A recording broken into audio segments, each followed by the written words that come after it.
سلام دوستای عزیزم، به ریتم آشپزی خیلی خوش اومدید. ما اینجا طبق روال هر هفته روزهای یک شنبه، سه شنبه و پنج شنبه با پخت انواع غذاها و دسرهای ایرانی و خارجی در خدمتتون هستیم. من امروز قصد دارم یکی از مربای بسیار خوشمزه و بسیار هم مقوی و پرخاصیت رو خدمتتون آموزش بدم. مربای انجیر بسیار خوشمزه و بی‌نظیر. حالا بریم سراغ تهیه. خب ابتدای کار داخل یک قابلمه استیل شکر میریزیم. شکرمون کلا 700 گرم هستش و انجیرها حدود 2 کیلوگرم. ابتدا شکر میریزیم و بعد انجیرها رو مرتب توی یک لایه میچینیم و دوباره یک لایه دیگه شکر از روشون اضافه میکنیم. همینطور ادامه میدیم تا کل موادمون تموم بشه. بچه‌ها یه نکته هم بگم، بهتره که از ظرف استیل برای این مربا استفاده کنید، چون که توی کیفیت مربا خیلی تاثیرگذاره. خب همینطور ادامه میدیم و لایه از شکر و انجیر رو میچینیم و میذاریم روی اجاق گاز تا با حرارت بسیار ملایم این شکر آب بشه و همراه با آب خود انجیر این مربامون پخته بشه.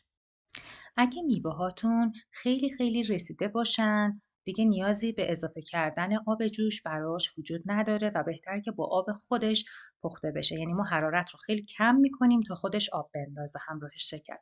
ولی اگه در حد متوسط یا نارس بود، بهتره که 1 فنجان آب جوش بهش اضافه کنید. همطور که میبینید خود انجیر هم یک مقداری آب میندازه و در همین مرحله ما شعله رو یک مقداری بالا میبریم.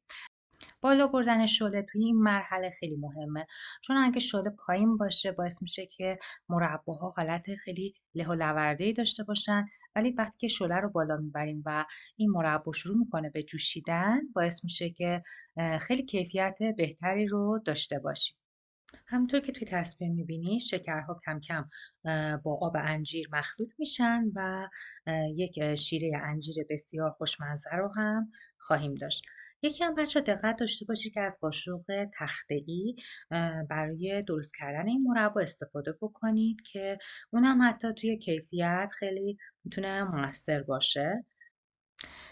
بچه همطور که توی تصویر میبینید مربامون شروع کرده به جوشیدن و گلگل زدن و انجیرها کم کم دارن تغییر رنگ میدن.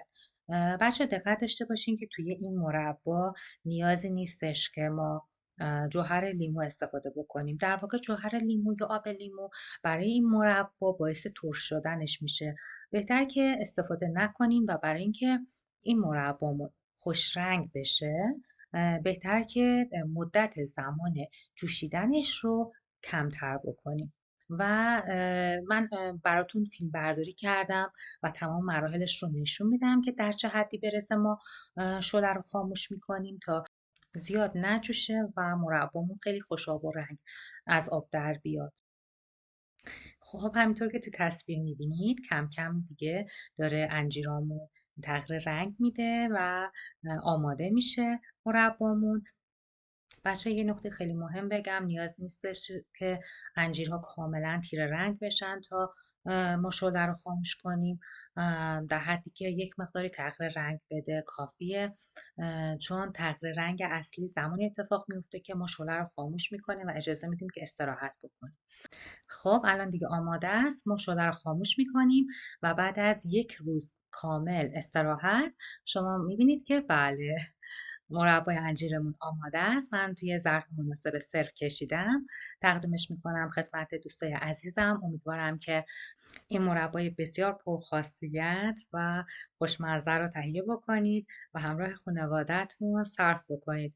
یکی از گزینه‌های بسیار جذاب در مهمونیاتون هم میتونه باشه. دوستای عزیزم اگه از این ویدیو خوشتون اومد لطفاً با لایک و سابسکرایب منو حمایت بکنید. تا برنامه دیگه شما رو به خدای بزرگ میسپارم. خدا نگهدار.